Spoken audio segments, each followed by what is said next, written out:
एक पल के लिए लूक्रस को समझ ही नहीं आया कि उसने क्या पढ़ा और उसका दिमाग पूरी तरह खाली हो गया। फिर उसने अपनी आंखें मली और उस नोटिफिकेशन को दोबारा पढ़ा। सिस्टम नोटिफिकेशन, एक नया सिस्टम मिला है। सेकेंडरी सिस्टम का विश्लेषण किया जा रहा है। मदर सिस्टम, ग्रेड डी जोड़ का पता चला है।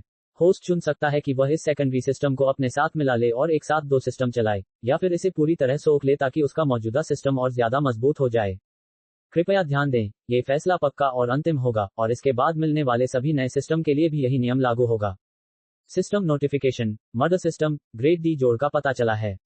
सिस्टम पॉइंट्स पाने और अपनी ताकत बढ़ाने के लिए, साथ ही पेचीदा हत्याओं की योजना बनाने में मदद करने वाले औजार पाने के लिए, बिना किसी रहम के एक एक करके सभी की हत्या करो।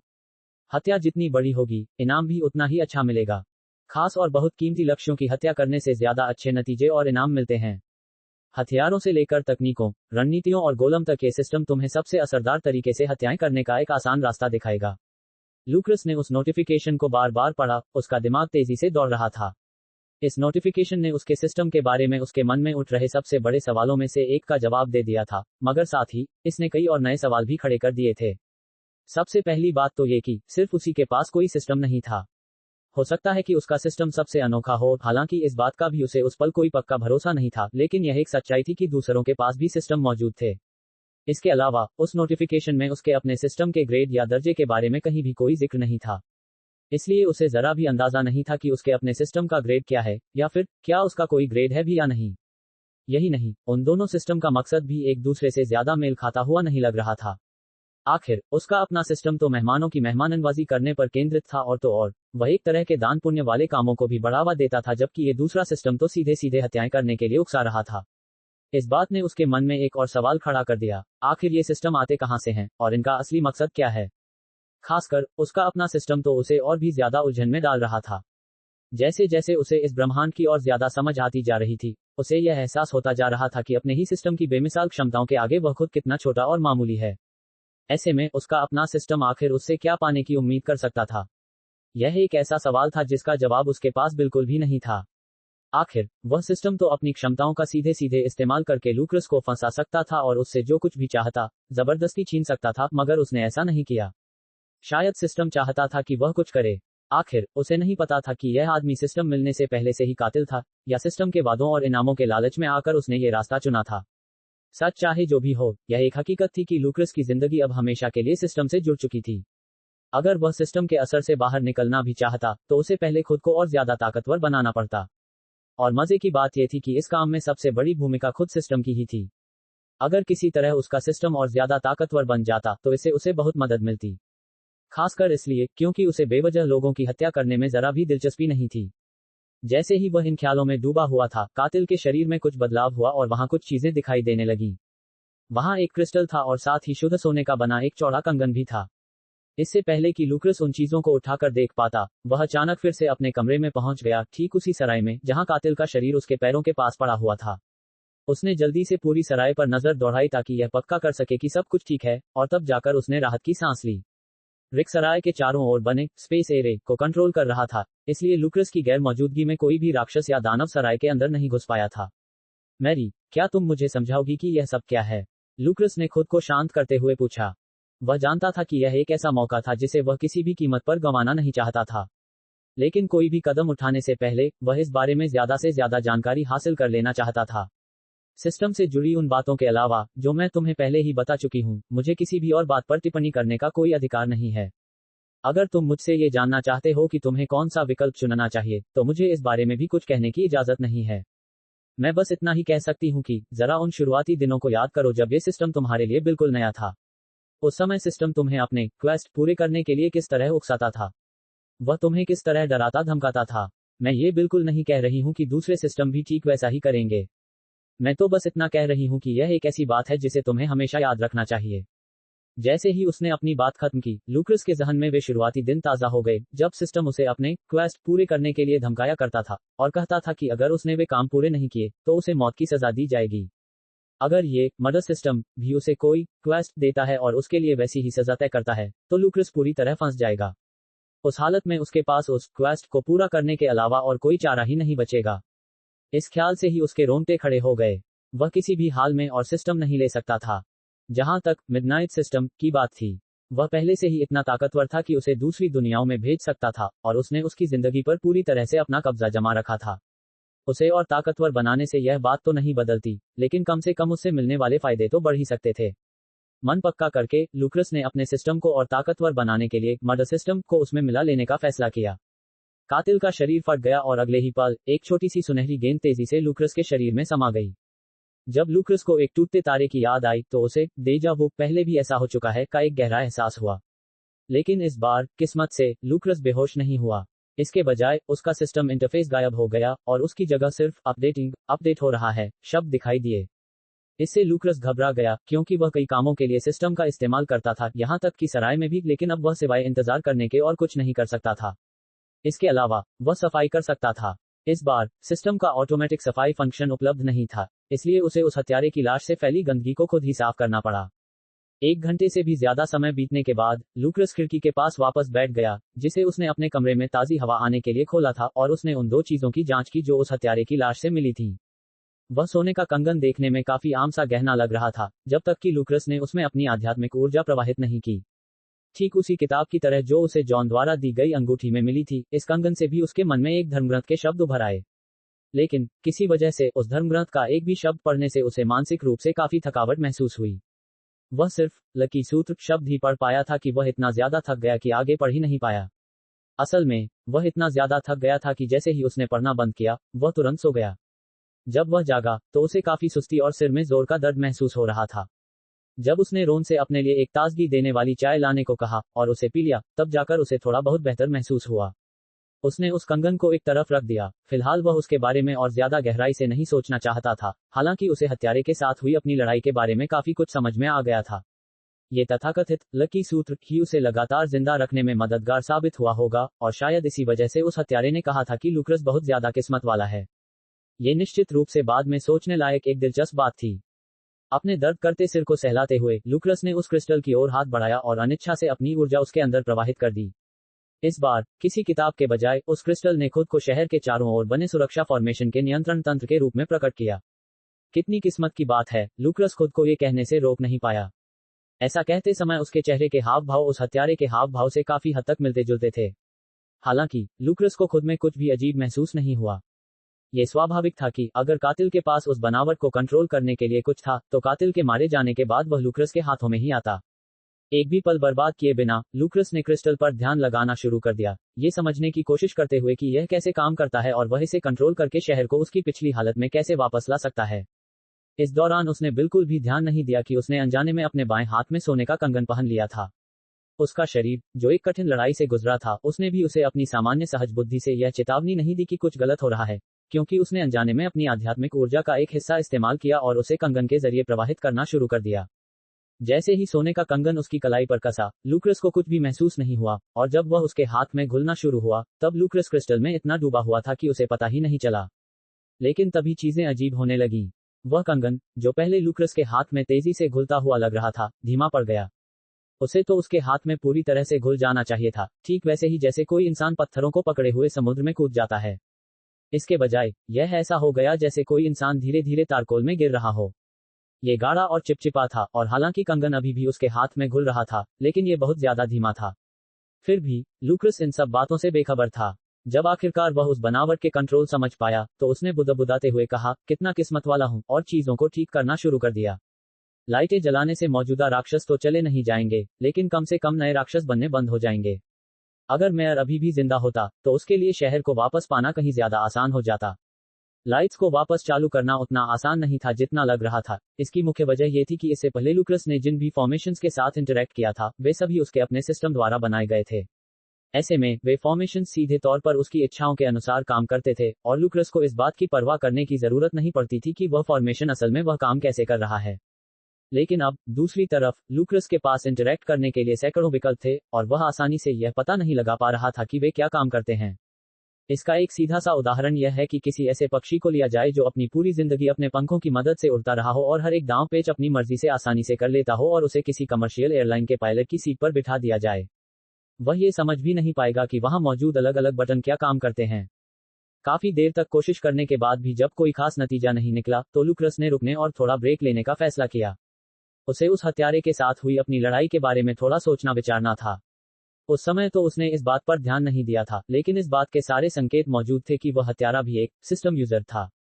शुरू से ही, बिना किसी पहले से चेतावनी दे लुक्रस को टेलीपोर्ट कर देने की उसकी क्षमता इस बात का एक बड़ा संकेत थी कि वह कोई साधारण इंसान नहीं था। इसके अलावा, अचानक से मॉन्स्टर्स और पुतलों को बुला लेना, किसी पुतले से अपना इलाज करवा लेना, या फिर अचानक से गायब हो जाना या टेलीपोर्ट होकर कहीं और चले जाना, ये सभी बातें भी इसी ओर इशारा कर रही थीं। सच कहूं तो, इनमें से कोई भी एक क्षमता अपने आप में बेहद शक्तिशाली थी।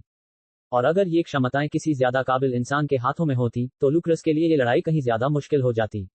लुक्रस खुद को किसी भी तरह से कम नहीं आंक रहा था। आखिरकार, वह तो एक उल्कापिंड के टकराने जैसी भयानक घटना से भी जिंदा बच निकला था, लेकिन उसे इस बात का भी ध्यान रखना था कि उसके विरोधी के पास एक ऐसा सिस्टम था जिसने सीधे तौर पर उसकी युद्ध क्षमताओं को कई गुना बढ़ा दिया था। अगर उसे कभी फिर से ऐसे किसी विरोधी का सामना करना पड़ा, और भविष्य में ऐसे दुश्मनों से उसका सामना होने की संभावना काफी ज्यादा थी, तो उसे इसके लिए और भी बेहतर तरीके से तैयार रहना होगा।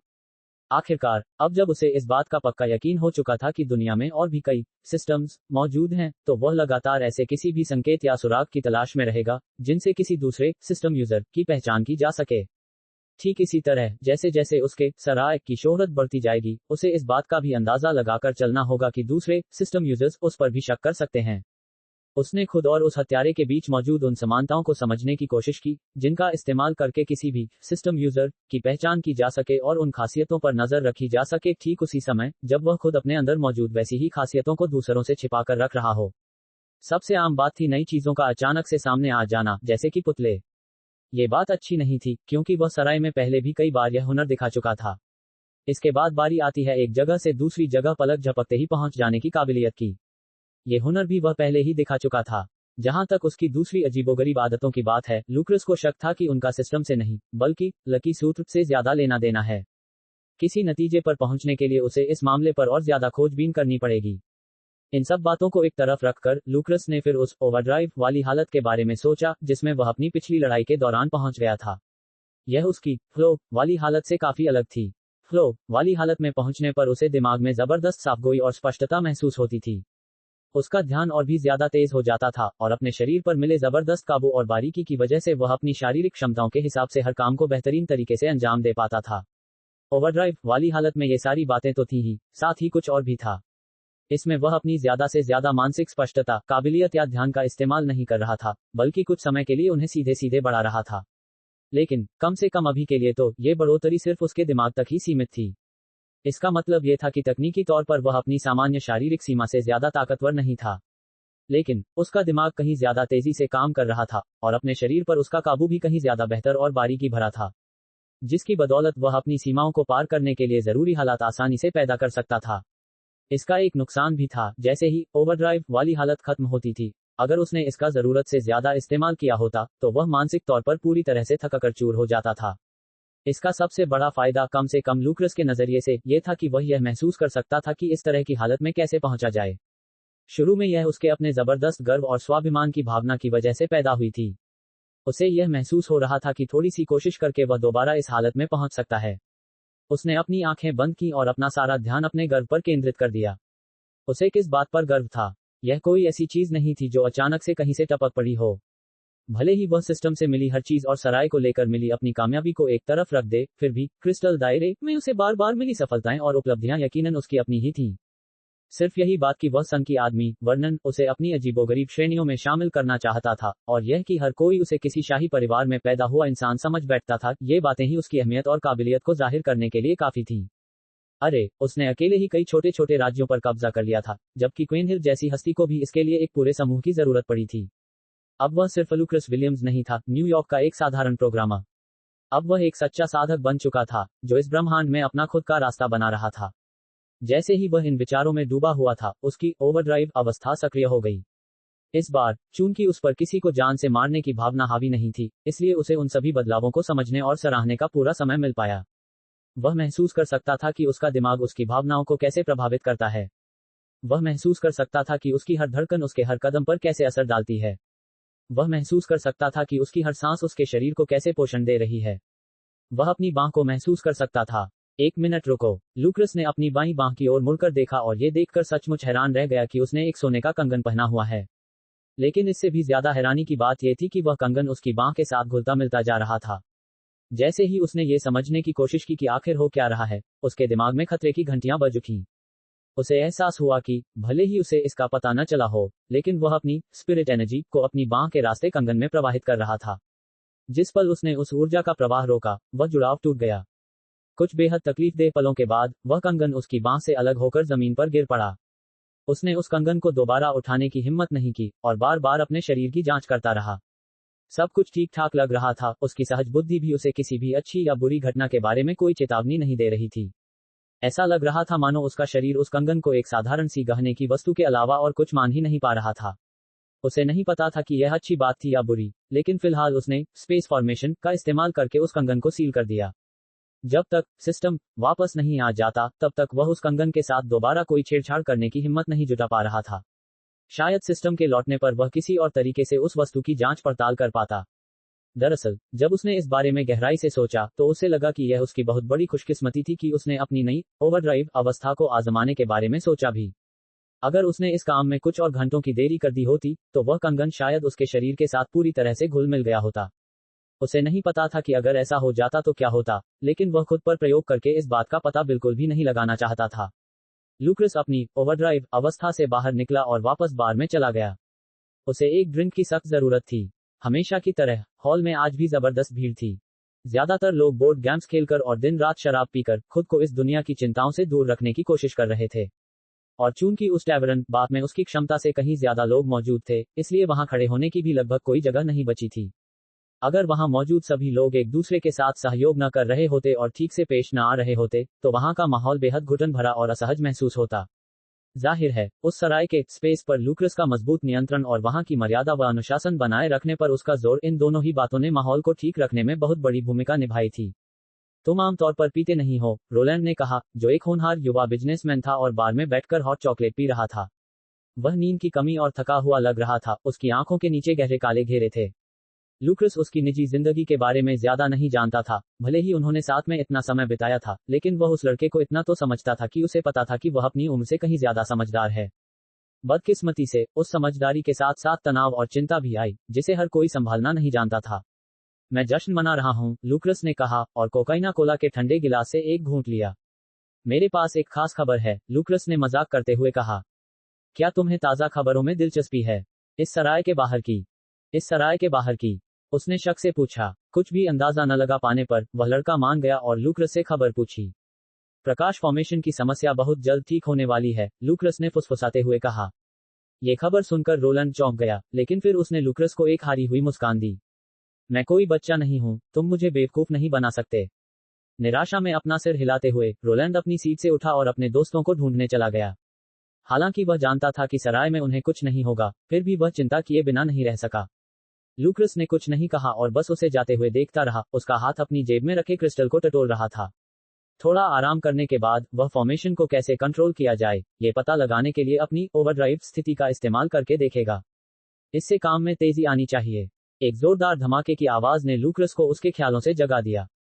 आवाज सुनकर पूरे सराय की नजर दरवाजे की तरफ घूम गई, जो जोर से खुला था। एक भद्दा सा आदमी, जो सिर से पैर तक गंदगी और किसी राक्षस के खून से सना हुआ था, लड़खड़ाता हुआ अंदर आया। वह अपने पीछे एक बहुत बड़ी दोधारी कुल्हाड़ी घसीट रहा था। खैर, वह पहले दोधारी थी, लेकिन अब उसका एक हिस्सा किसी चीज से गलकर खत्म हो चुका था। अब भी उस कुल्हाड़ी से जलती हुई धातु की गंध आ रही थी। उस आदमी ने सराय के भीड़ भरे कमरे की तरफ देखा। उसके थके हुए चेहरे पर हैरानी और कुछ समझ न आने के भाव साफ झलक रहे थे। इससे पहले कि वह कुछ कह पाता, मारियो रिची चिंता भरे चेहरे के साथ उसकी तरफ लपका और उसके शरीर की जांच करने लगा। उन्होंने मुंह से कुछ नहीं कहा, लेकिन लूक्रस को पूरा यकीन था कि वे अपनी स्पिरिट सेंस के जरिए आपस में बातचीत कर रहे थे। लूक्रस, क्या थोड़ी देर के लिए हमें कोई निजी कमरा मिल सकता है? मारियो ने अचानक उसकी तरफ मुड़ते हुए पूछा। इससे पहले कि लूक्रस उस थके हारे आदमी की पहचान के बारे में कोई अंदाजा लगा पाता, मारियो ने अपनी बात जारी रखी। मैं तुम्हारा परिचय करवाता हूँ। ये है बेबीलोन के माननीय मेयर और नोएल परिवार के एक दूर के रिश्तेदार। हमें कुछ ऐसे मामलों पर बात करनी है जिनके लिए थोड़ी एकांत की जरूरत है। नोएल परिवार के एक दूर के रिश्तेदार। लूक्रस को तुरंत यह इच्छा हुई कि काश उसके पास भी वैसी ही क्षमता होती जिससे वह बातचीत को छिपकर सुन पाता, जैसी उसके पास पहले सराय में हुआ करती थी। इस समय सराय में चल रही गतिविधियों का ठीक से जायजा लेने का उसके पास एकमात्र जरिया स्पेस फॉर्मेशन ही था। फिर भी इन लोगों के साथ उसके संबंध जितने बेहतर होंगे, इस जगह के रहस्यों को जानने की उसकी संभावनाएं भी उतनी ही बढ़ जाएंगी। ज्यादा देर मत लगाना, लूक्रस ने आखिरकार उनकी बात मानकर कहा। जैसा कि तुम जानते हो, हमारे पास जगह की बहुत कमी है। एक ही जगह में बहुत ज्यादा लोगों को ठूंसने से सभी को तकलीफ होगी। मेयर अभी भी नशे या सदमे की हालत में थे और उन्हें ठीक से समझ ही नहीं आ रहा था कि उनके आसपास क्या हो रहा है। मारियो उनका हाथ पकड़कर उन्हें उन निजी कमरों में से एक में ले गया जिसे लूक्रस ने खाली करवाया था। इस जगह पर इतना समय बिताने के बाद लूक्रस को यह अच्छी तरह समझ आ गया था कि इन निजी कमरों में आवाज को रोकने की व्यवस्था कितनी बेहतरीन है। इसलिए उसे इस बात की जरा भी चिंता नहीं थी कि कोई उनकी बातचीत छिपकर सुन लेगा। इसके अलावा वे जो भी बातचीत करने वाले थे वह वैसे भी अपनी स्पिरिट सेंस के जरिए ही करने वाले थे। ये पूछने के बाद कि क्या मेयर को किसी तरह के इलाज या डॉक्टरी मदद की जरूरत है, जिसके जवाब में मारियो ने नहीं कहा, उन्होंने दरवाजा बंद कर लिया और अपनी बातचीत शुरू कर दी। लूक्रस भी मुख्य हॉल से पीछे हटकर अपने कमरे में लौट आया। अब तक जो राक्षस पैदा हुए थे वे ज्यादा मजबूत नहीं थे। उनकी सबसे बड़ी ताकत तो बस उनकी संख्या ही थी। लेकिन अगर मेयर भी इस हालत में पहुंच गए थे तो इसका मतलब था कि हालात सच में खराब होते जा रहे थे। उसने तुरंत अपनी ओवरड्राइव अवस्था शुरू की और यह समझने की कोशिश करने लगा कि फॉर्मेशन क्रिस्टल का सही इस्तेमाल कैसे किया जाए। भले ही वह रोशनी वापस न ला पाता, लेकिन अगर वह फॉर्मेशन के बाहर की दुनिया से संपर्क करवा पाता तो वे मदद के लिए गुहार लगा सकते थे। क्रिस्टल की मदद से वह फॉर्मेशन में होने वाले हर छोटे बड़े बदलाव को देख सकता था। इसलिए क्रिस्टल का इस्तेमाल करके वह जब भी कोई बटन दबाता तो वह होने वाले बदलावों पर नजर रखता। उसने ऐसा करते हुए पूरा 1 घंटा बिता दिया। फिर जब वह इतना थक गया कि अपनी ओवरड्राइव अवस्था जारी नहीं रख सका तो उसने आराम करने का फैसला किया। यह एक बहुत ही थकाने वाला और लंबा काम होने वाला था। एक टेलीपोर्टेशन फॉर्मेशन चमका और हम राष्ट्र का युवराज उन लोगों की भीड़ के बीच प्रकट हुआ जो नोएल परिवार की जमीन की ओर जा रहे थे। हालांकि जमीन का ये टुकड़ा देखने में ऐसा लगता था मानो ये किसी भी राष्ट्र से पूरी तरह आजाद हो, लेकिन ऐसा सिर्फ इसलिए था क्योंकि भौगोलिक रूप से ये किसी भी राष्ट्र की सीमाओं से बहुत ज्यादा दूर पड़ता था। इसका मतलब ये बिल्कुल भी नहीं था कि यह राष्ट्रों के प्रभाव से पूरी तरह मुक्त था। एक मानव शासक होने के नाते भले ही वह हम राष्ट्र से कितनी भी दूर क्यों न हो, उसके लिए कॉर्नेलियस के गुप्त समर्थन के बिना अपना शासन चलाना नामुमकिन था। तथाकथित रूप से आजाद कहलाने वाले कई राज्यों का भी यही हाल था। बात बस इतनी थी कि आम जनता को यह जानने की कोई जरूरत नहीं थी कि बंद दरवाजों के पीछे असल में क्या चल रहा है। इन सब बातों के बावजूद इसी आपसी जुड़ाव की वजह से ही अलग अलग जगहों पर कई टेलीपोर्टेशन फॉर्मेशन बनाए गए थे, जिनकी मदद से लोग दूर दराज के इलाकों तक भी आसानी से यात्रा कर सकते थे। आखिर किसे पता था कि कब उन्हें अचानक किसी आपातकालीन मदद की जरूरत पड़ जाए।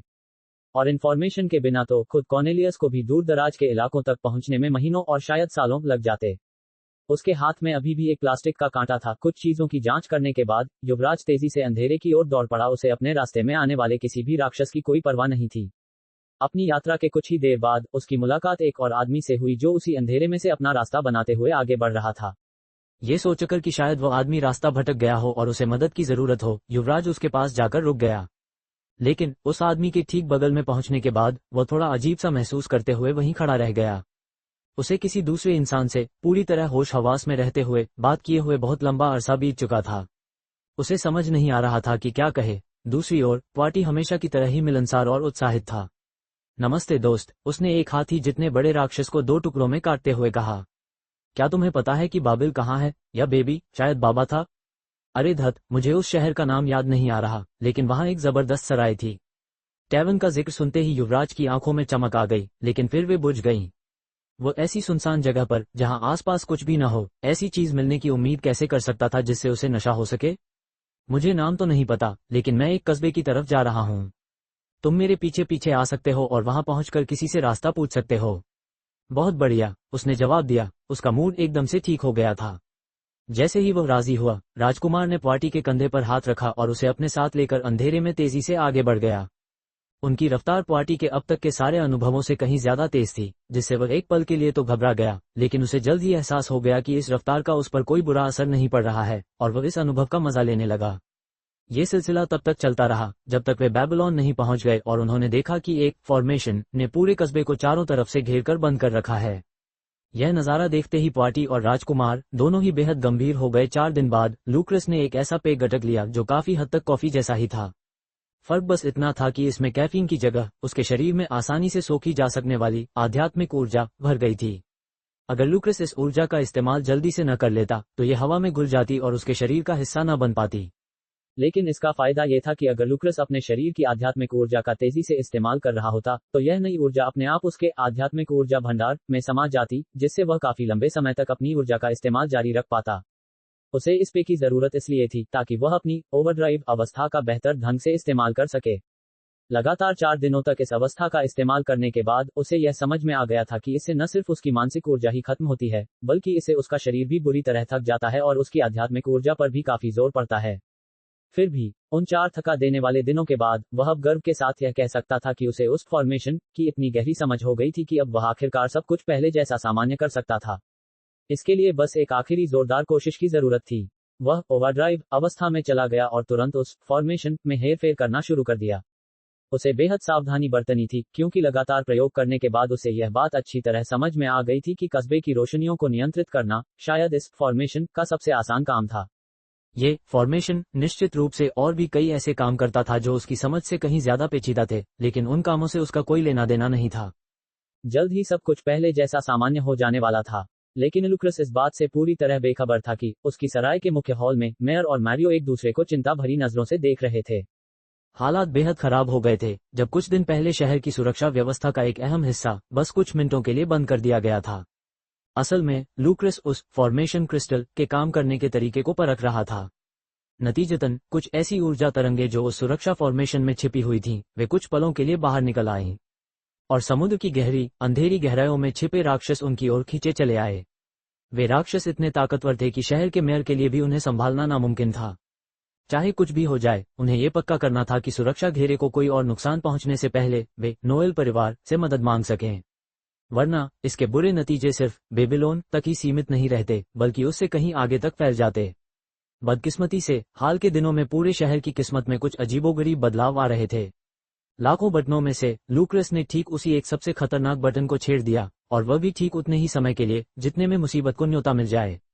और अब ठीक सबसे बुरे समय पर उसे आखिरकार यह समझ आ गया था कि उस सुरक्षा घेरे को बंद कैसे किया जाता है। जिस तरह अचानक पूरे शहर पर अंधेरा छा गया था, ठीक उसी तरह अचानक बत्तियां फिर से जल उठीं और सामने आया एक लगभग तबाह हो चुका शहर, जिसकी सड़कों पर राक्षसों की एक पूरी फौज फैली हुई थी। शहर में जगह जगह लगे सुरक्षा फॉर्मेशन के फिर से सक्रिय होने की एक हल्की सी गूंज पूरे शहर में फैल गई। इस गूंज के ठीक बाद समुद्र से बाहर निकलते हुए एक विशालकाय जीव की धरती को कंपा देने वाली चीख सुनाई दी। तट के गहरे उतरते पानी से 2 विशाल पंजे बाहर निकले और गोदी में गहराई तक गड़ गए। उनके वजन से जमीन दरक गई, और जब उस जीव ने, जिसके वे पंजे थे, खुद को पानी से बाहर खींचने के लिए उन पर जोर डाला, तो धरती ही फटने लगी। पानी से एक विशाल सिर बाहर निकला जो 9.5 मीटर बड़ा था। उसके जबड़े के निचले हिस्से से 2 उतने ही विशाल दांत निकले हुए थे जो उसके चेहरे की पूरी लंबाई तक नीचे की ओर फैले थे। उसकी नजर के वजन से आसपास मौजूद अनगिनत राक्षस वहीं जम गए, लेकिन उस विशालकाय जीव के लिए उनका अस्तित्व इतना तुच्छ था कि उसने उन पर ध्यान भी नहीं दिया। जिस आभा का पीछा करते हुए वह यहाँ तक आया था, उसे महसूस न कर पाने के कारण वह जीव खुद को पानी से बाहर निकालता रहा। उसका शरीर गहराई से ऐसे बाहर आ रहा था मानो कोई बुरा सपना किसी सपने से बाहर निकल रहा हो। जगह, जो समुद्र का राजा था, अधीर नहीं था। वह अपना पूरा समय लेगा और अच्छी तरह से खोजबीन करेगा। शहर के दूसरी ओर ट्वाटी और युवराज उस फॉर्मेशन में मौजूद किसी भी गड़बड़ी की जांच कर रहे थे। वे तब तक कोई भी बड़ा कदम नहीं उठाना चाहते थे जब तक कि वे पूरी स्थिति को अच्छी तरह समझ न लें। इसलिए जब वह फॉर्मेशन फिर से सामान्य हो गया तो वे हैरान रह गए। लेकिन जब राक्षसों से भरा वो शहर उनके सामने पूरी तरह से खुल गया तो उनके चेहरों के भाव बदल गए। इससे पहले कि वे स्थिति को पूरी तरह समझ पाते या उन राक्षसों को खत्म करने के बारे में सोच भी पाते, जगह उनके सामने प्रकट हो गया। ट्वाटी ने तुरंत अपनी जेब में हाथ डाला, अपने पिता को बुलाने वाले आपातकालीन ताबीज को ढूंढने के लिए, लेकिन उसकी जेबें खाली थीं। अब इस घटना के कई हफ्तों बाद ट्वाटी को एक बार फिर उस कड़वी सच्चाई का जोरदार एहसास हुआ। वो अब नोएल परिवार का हिस्सा नहीं रहा था। युवराज ने एक पल भी बर्बाद नहीं किया और अपनी पूरी शक्ति का प्रदर्शन किया। उसकी अमर आभा की चमक ने युद्ध से तबाह उस शहर को अपनी भव्यता से जगमगा दिया। ऐसी तेजी के साथ जिसकी कल्पना भी साधारण इंसान नहीं कर सकते थे। वह जगह के ठीक सामने जा पहुंचा, लेकिन उसने केवल उसे रोकने का प्रयास किया और पहले हमला करने की हिम्मत नहीं की। अंधकार से जन्म लेने वाले अनगिनत राक्षसों में से बहुत ही कम ऐसे होते थे जो अमर लोक तक पहुंच पाते थे। इसके अलावा अमर लोक तक पहुंचने के लिए उन्हें लाखों लाख वर्षों तक अंधकार में ही रहना पड़ता था। लेकिन उन अमर राक्षसों के बीच भी एक ऐसी उच्च श्रेणी मौजूद थी जिन्हें न केवल पूर्ण चेतना प्राप्त थी, बल्कि उनके पास इतनी जबरदस्त शक्ति और पहचान होती थी कि उनके नाम और उपाधियां पीढ़ी दर पीढ़ी आगे बढ़ती रहती थीं। जग, समुद्र का राजा, ऐसा ही एक राक्षस था और राजकुमार ने उसे तुरंत पहचान लिया। यह इंसानों का इलाका है, जग, युवराज ने चेतावनी भरे लहजे में कहा। पीछे हट जाओ वरना हालात बिगड़ जाएंगे। ऐसा नहीं था कि राजकुमार जग से डरता था। सच कहूं तो राजकुमार अपने पिता के अलावा किसी से नहीं डरता था, बल्कि उसे इस बात का पक्का यकीन था कि अगर वे लड़े तो पूरा शहर तबाह हो जाएगा। इसी सोच ने उसे कोई कदम उठाने से रोक रखा था। उसका रूप सचमुच बहुत डरावना था, लेकिन जग का स्वभाव उग्र नहीं था। वह न तो जल्दी गुस्सा होता था और न ही परेशान। ऐसा इसलिए था क्योंकि अपनी ताकत के दम पर उसे जो चाहिए होता था वो उसे हमेशा मिल ही जाता था।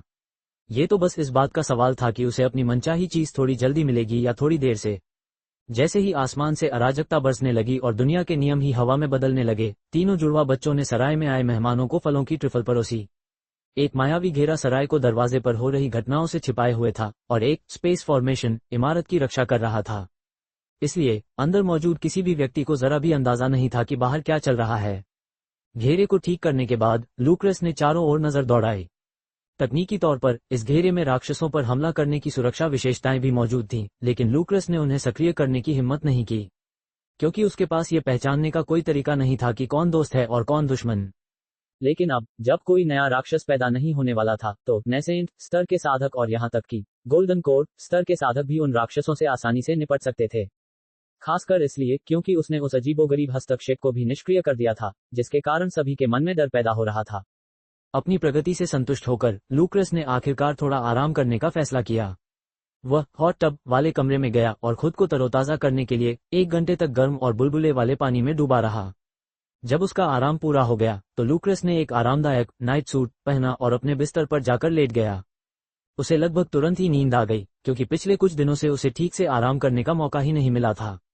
सराय के बाहर शहर की हालत और भी ज्यादा खराब थी। इमारतें ढह चुकी थीं और आसमान से बारिश की तरह मलबा बरस रहा था, जो इधर उधर मौजूद राक्षसों को कुचल रहा था। हालांकि पार्टी इस लड़ाई में सीधे तौर पर मदद नहीं कर सकता था, लेकिन कुछ और काम थे जो वह कर सकता था। भले ही अब वह नोएल परिवार का हिस्सा नहीं रहा था, लेकिन उसने अपनी पूरी जिंदगी उसी परिवार में बिताई थी, इसलिए वह उनके सारे राजों से अच्छी तरह वाकिफ था। वह जमीन के नीचे बने फॉर्मेशन चैम्बर में जबरदस्ती घुस गया और उसने उस फॉर्मेशन का उसके कंट्रोल क्रिस्टल से जुड़ाव तोड़कर उसे एक नए क्रिस्टल से जोड़ दिया। उसने पूरे शहर में जीवन के संकेतों की तलाश की और यह जानकर वह बेहद खुश हुआ कि काफी संख्या में नागरिक जमीन के नीचे बने बंकरों में छिपकर बच गए थे। उसे यह नहीं पता था कि यह कोई इत्तेफाक नहीं था। हत्यारे ने उन इलाकों में सुरक्षित जोन बनाए थे जहां आपातकालीन बचाव बंकर थे और सभी बचे हुए लोगों को उसी तरफ भेज दिया था। उसने तुरंत उस बनावट का इस्तेमाल करना शुरू कर दिया जो जमीन के बहुत नीचे दबी होने की वजह से वहां चल रही लड़ाई से पूरी तरह सुरक्षित थी, ताकि बचे हुए लोगों को और ज्यादा सुरक्षा दी जा सके।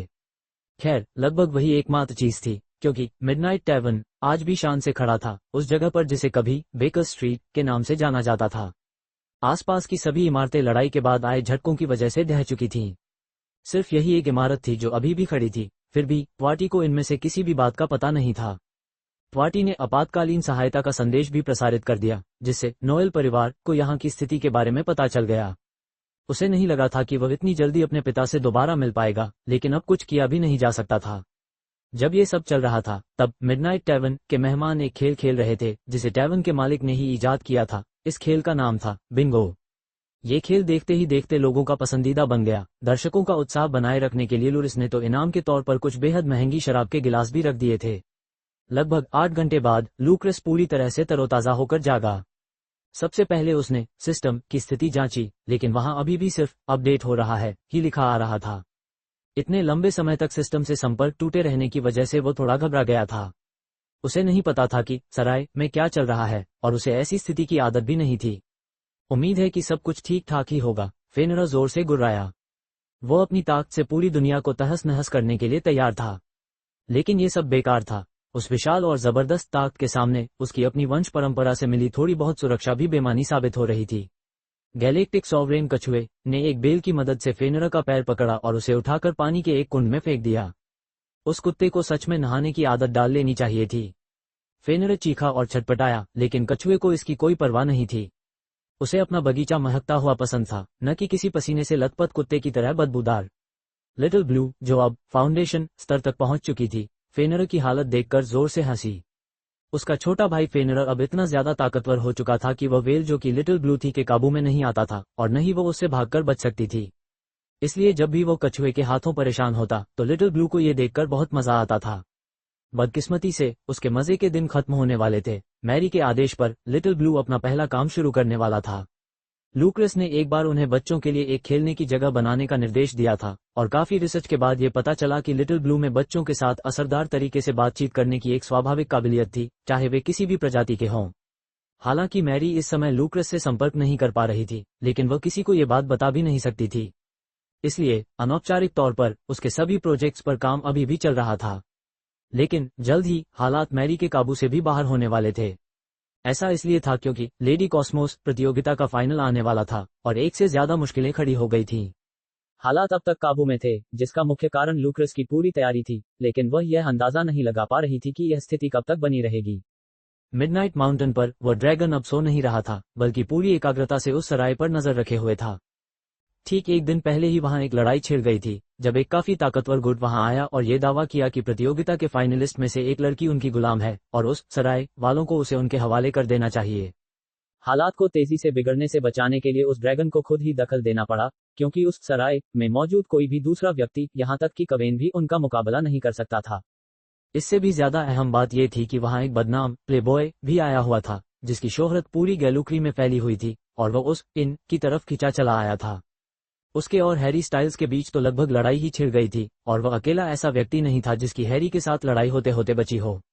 हालात बेहद तनावपूर्ण थे और हर कोई फाइनल का बेसब्री से इंतजार कर रहा था, ये देखने के लिए कि क्या वहां कोई नया हंगामा खड़ा होता है।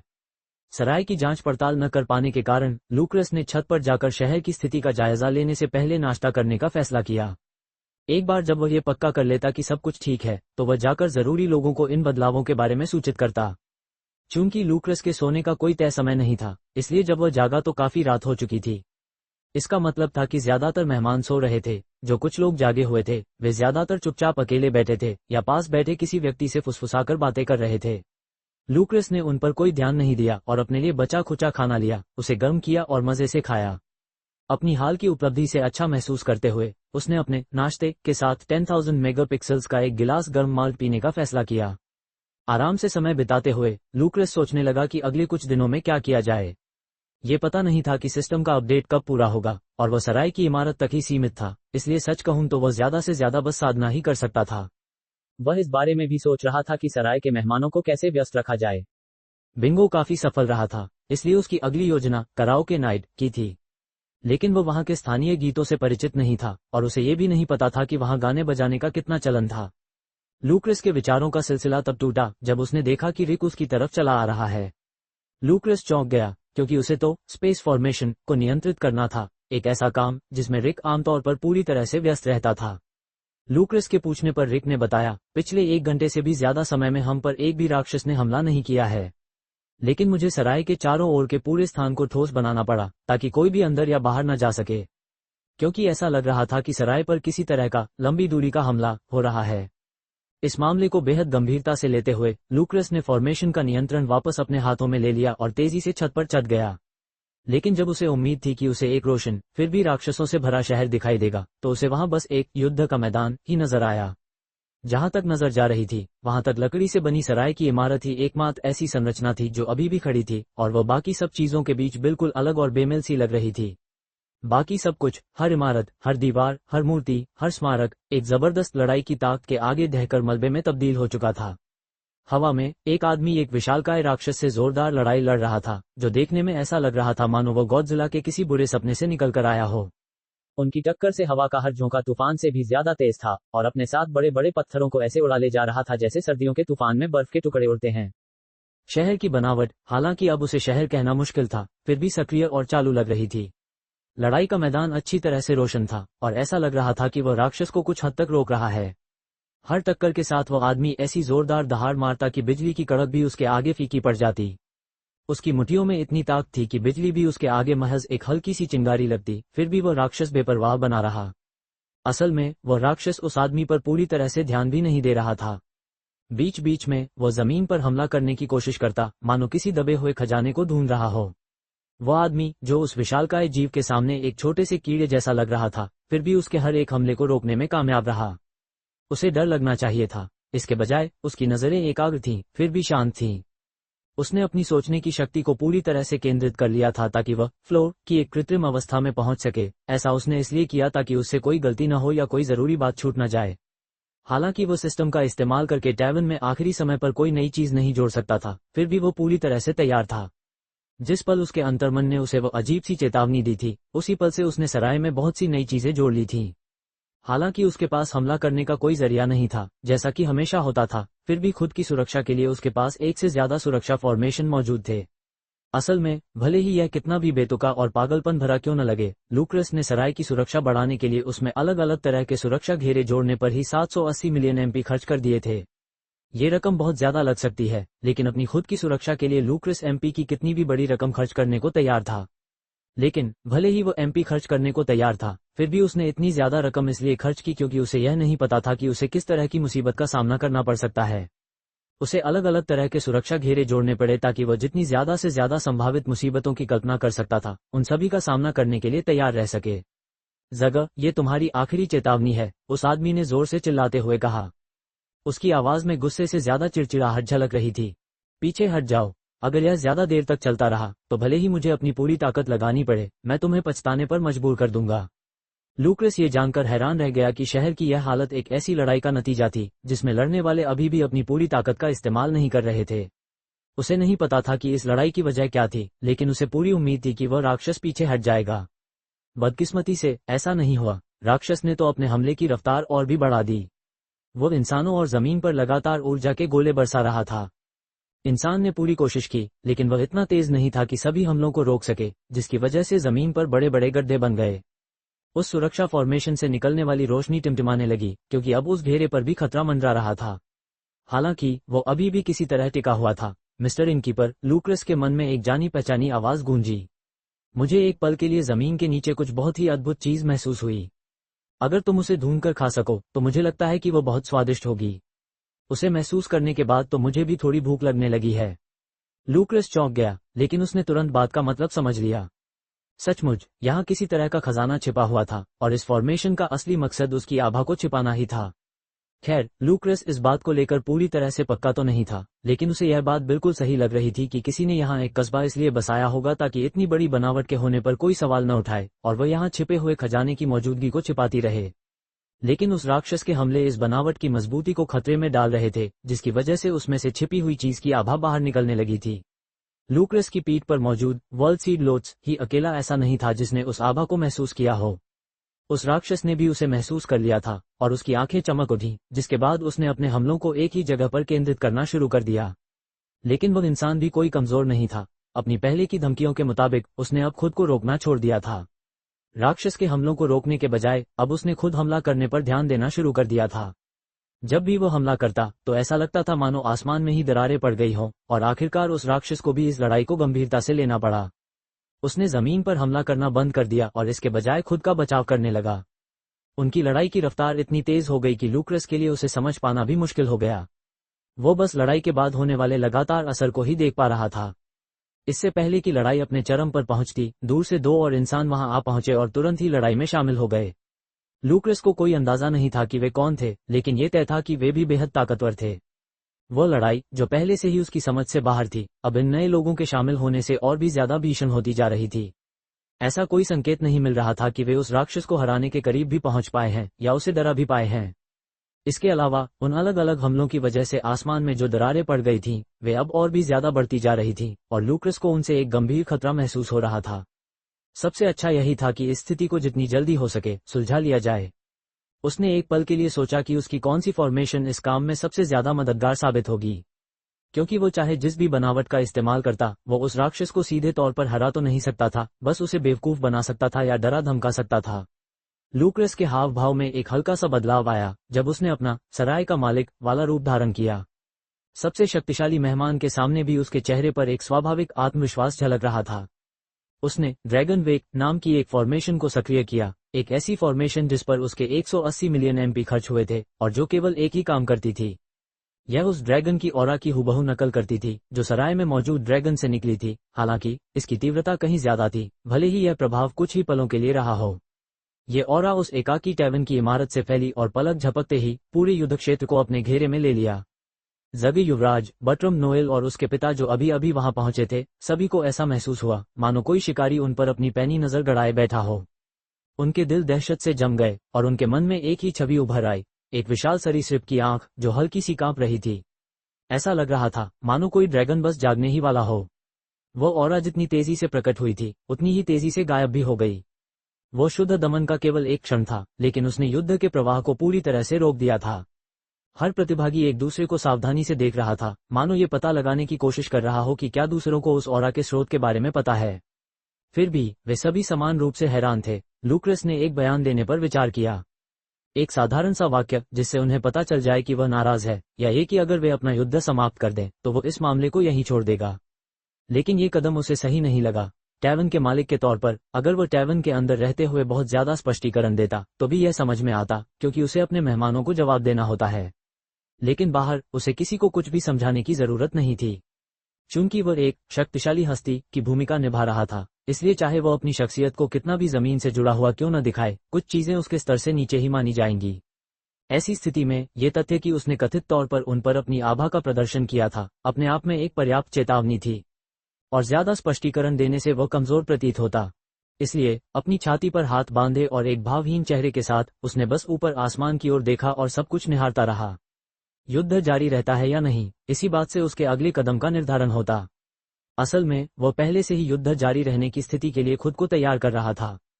आखिरकार जहां एक ओर वह स्थिति का आकलन करने के लिए एक शक्तिशाली अधिपति की मानसिकता का उपयोग कर रहा था, वहीं दूसरी ओर उसे उस वास्तविकता में भी जीना था जहां आसमान में मौजूद उन लोगों के सामने वह दयनीय रूप से कमजोर था। ऑरा के गायब होने के बाद से केवल 1 सेकंड बीता था। लूक्रस के लिए यह समय की एक अत्यंत सूक्ष्म अवधि थी, इतनी कम कि मुश्किल से कुछ विचार ही मन में आ पाते, लेकिन आसमान में मौजूद उन अमर प्राणियों के लिए 1 सेकंड किसी पूरे जीवनकाल के समान था। उनके मस्तिष्क जिस गति से कार्य करते थे वह साधारण मनुष्यों की समझ से परे थी। अतः अनिर्णय का एक भी सेकंड वास्तव में एक बहुत बड़ी बात थी। इससे ये स्पष्ट हो गया कि वह आभा कितनी जबरदस्त निवारक साबित हुई थी। जगे ये समझ गया था कि उस ऑरा का निशाना शुरू से ही वही था, क्योंकि वही यहाँ आया था और उसने ही सबसे पहले उपद्रव मचाना शुरू किया था। चूंकि जिस किसी ने भी उस ऑरा को प्रकट किया था, उसने इस स्थान को अपने अधिकार क्षेत्र के रूप में चिन्हित कर दिया था, इसलिए यह निश्चित था कि मनुष्यों के साथ उसका कोई न कोई समझौता अवश्य रहा होगा। अब केवल एक ही प्रश्न शेष था, क्या वो उस खजाने को पाने की खातिर उस आभा को प्रकट करने वाले व्यक्ति से युद्ध करने का जोखिम उठाने को तैयार था? आखिरकार ये समझाने की जरूरत नहीं थी कि इस स्तर के किसी प्राणी के यहाँ रहने का एकमात्र आकर्षण वह खजाना ही था। जगह को अपनी ताकत पर पूरा भरोसा था, लेकिन अगर उसे इन इंसानों के साथ मिलकर उस आभा के मालिक से लड़ना पड़ता तो ये थोड़ा मुश्किल होता। जगह को मुश्किल चीजों से नफरत थी, क्योंकि वो स्वभाव से कुछ आलसी था। गुस्से में कराहते हुए जगह मुड़ा और पानी की गहराइयों में लौट गया।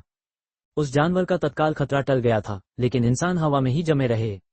ऐसा इसलिए था क्योंकि उन्हें समझ नहीं आ रहा था कि वह आभा कहां से आई थी। क्या उस इलाके में उनके आने से भी बहुत पहले से कोई प्राचीन राक्षस सो रहा था? ऐसा ही लग रहा था। फिर भी जब वे इंतजार कर रहे थे तो कुछ नहीं हुआ। कोई राक्षस नहीं आया, आगे कुछ और नहीं हुआ। जब उन्हें यकीन हो गया कि सब ठीक है, तो बटरम और जोसेफ नोएल, जो नोएल परिवार के मुखिया थे, ने आखिरकार अपना ध्यान उस युद्ध के मैदान की ओर मोड़ा जो कभी बेबीलोन हुआ करता था। शहर की मौजूदा हालत देखकर बटरम को खासकर गहरा सदमा लगा, क्योंकि वह हाल ही में वहां गया था। ये यकीन करना मुश्किल था कि वहां कोई एक भी जीवित बचा होगा। फिर उन्होंने मिडनाइट टैवन की ओर देखा। टूटी फूटी जमीन के बीच, जो राक्षसों की लाशों और उन जली हुई चीजों के टुकड़ों से भरी थी जो शायद कभी घर रहे होंगे, एक अकेली 3 मंजिला लकड़ी की इमारत एकदम सही सलामत खड़ी थी। सामने के छोटे से बगीचे में ताजी कटी घास की चमक थी, लेकिन उसके अलावा ऐसा नहीं लगता था कि उसे तेज हवाओं से भी कोई नुकसान पहुंचा हो। उन्होंने ये भी देखा कि एक खास खिड़की की चौखट पर एक रॉबिन पक्षी ने छोटा सा घोंसला बनाया हुआ था। वह अपने छोटे छोटे अंडों के ऊपर सुरक्षित रूप से बैठा था और उस तबाही के बारे में बिना किसी डर या चिंता के सो रहा था जिसने उस जमीन को तबाह कर दिया था। ये बहुत ही अजीब बात थी। अगर वहां किसी के जीवित बचने की कोई भी संभावना थी तो वह यही थी। अचानक बटरम को शहर से गुजरते समय की एक मुलाकात की याद आई। मिडनाइट टैवन, उसने धीरे से बुदबुदाया, उस जगह को याद करते हुए जहां उसके भाई ने आखिरी बार पार्टी की थी। लेकिन इससे पहले कि उसे पुरानी यादों में खोने का समय भी मिलता, जमीन में एक बड़ा सा छेद हो गया और पार्टी बाहर निकला। कुछ लोग जिंदा बचे हैं, उसने आसमान की ओर देखकर जोर से चिल्लाया, इस बात की परवाह किए बिना कि उसका परिवार उसके साथ किसी अजनबी जैसा बर्ताव करेगा। लेकिन अंदर जाने के रास्ते दब गए हैं और वह बनावट ठीक से काम नहीं कर रही है। उसे बहुत ज्यादा नुकसान पहुंचा है। जिस परिवार को इतनी जल्दी दोबारा मिलने की उम्मीद नहीं थी, उसने तुरंत जमीन के नीचे बने बंकरों में जाने का रास्ता खोदना शुरू कर दिया। जिंदा बचे लोगों को ढूंढने से उन्हें ये समझने में मदद मिलेगी कि यहाँ असल में क्या हुआ था और वह एक खास इमारत असल में क्या थी। वापस टैवन के अंदर लूक्रस बहुत ही खुशमिजाज मूड में छत से नीचे उतरा और सबका ध्यान अपनी ओर खींचने के लिए जोर से तालियां बजाईं। देवियों और सज्जनों, मेरे पास एक बहुत अच्छी खबर है, लूक्रस ने थोड़ी औपचारिकता से कहा। वह अपने सराय के मालिक वाले अंदाज से बाहर निकलना भूल गया था। शहर की सुरक्षा व्यवस्था फिर से ठीक से काम करने लगी है और बाहर जितने भी राक्षस थे उन सबका सफाया कर दिया गया है। सुरक्षा कारणों से मेरा सुझाव है कि आप लोग अभी थोड़ी देर और अंदर ही रहें, लेकिन जल्द ही कोई हमसे मिलने आएगा जो हमें बताएगा कि अब बाहर निकलना सुरक्षित है। सराय में मौजूद भीड़ एकदम शांत हो गई। उन्हें समझ नहीं आ रहा था कि वे जो सुन रहे हैं उस पर यकीन करें या नहीं। क्या समस्या सच में हल हो गई थी? ये तो उम्मीद से कहीं ज्यादा आसान था, है ना?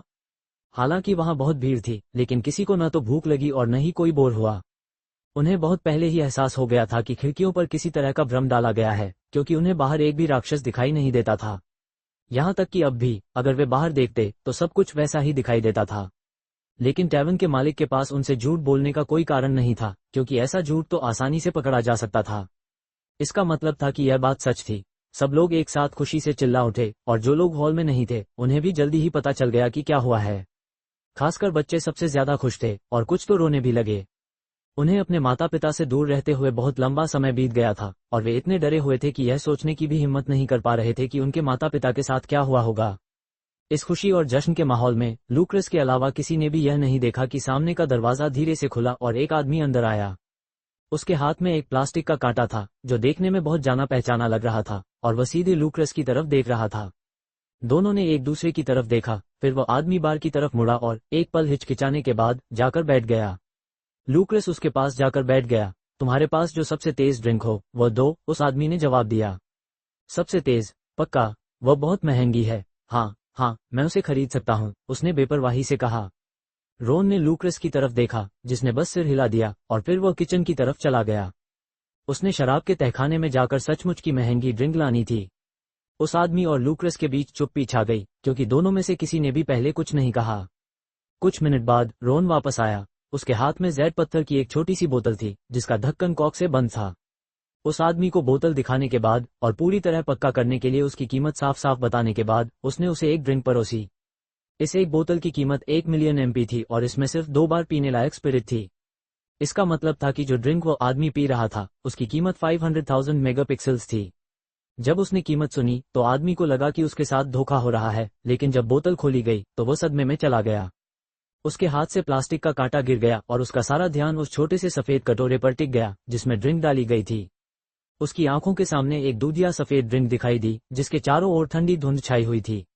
अब उसकी दुनिया में सिर्फ वही एक चीज रह गई थी। जैसे ही बोतल से ड्रिंक बाहर निकली उसने उसके बहाव को ऐसे देखा मानो वो दुनिया की सबसे खूबसूरत औरत को देख रहा हो।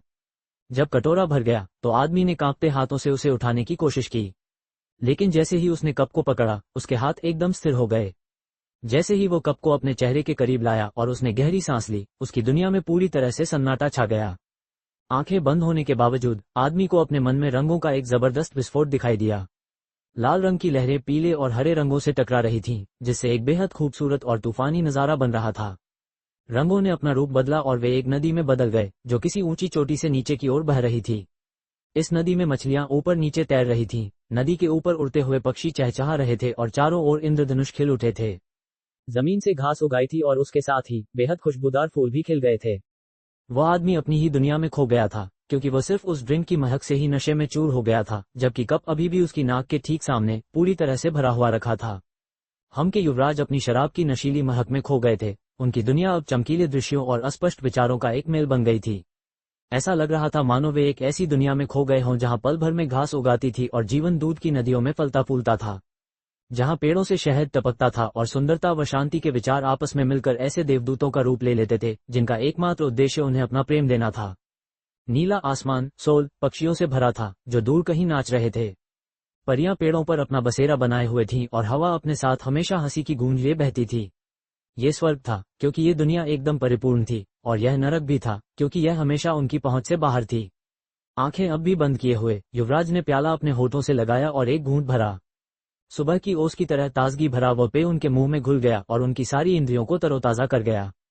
उन्होंने कुछ देर तक उस हल्के स्वाद का आनंद लिया और फिर अंततः उसे पी लिया। जिस स्वर्ग ने उनके मन को भर दिया था, अब उसने उनके शरीर को भी अपनी आगोश में ले लिया, मगर उतनी तीव्रता से नहीं जितनी तीव्रता से उसने उनके मन को जकड़ा था। यह उनके गर्दन के पिछले हिस्से पर होने वाली एक हल्की सी सिहरन जैसा था, ठीक वैसे ही जैसे कोई प्रेमी अपनी पहुंच से जरा सा बाहर रहकर शरारत भरी नजरों से उन्हें निहार रहा हो। खुद को रोक न पाने के कारण युवराज ने एक ही सांस में पूरा प्याला खाली कर दिया और उस अनुभूति को अपने भीतर पूरी तरह समा जाने दिया। ये ठीक वैसा ही आलिंगन था जिसकी उन्हें लंबे समय से चाह थी, एक ऐसी गर्माहट भरी झप्पी जिसकी जरूरत उन्हें थी, मगर जिसके बारे में उन्हें खुद भी कोई इल्म नहीं था।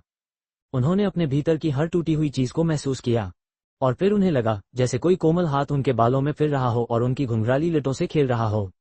उन्हें एक फुसफुसाहट सुनाई दी कि उनके दिल के जख्मों को कोई और तो नहीं भर पाएगा, मगर उन्हें ठीक होने की कोई जल्दबाजी भी नहीं है।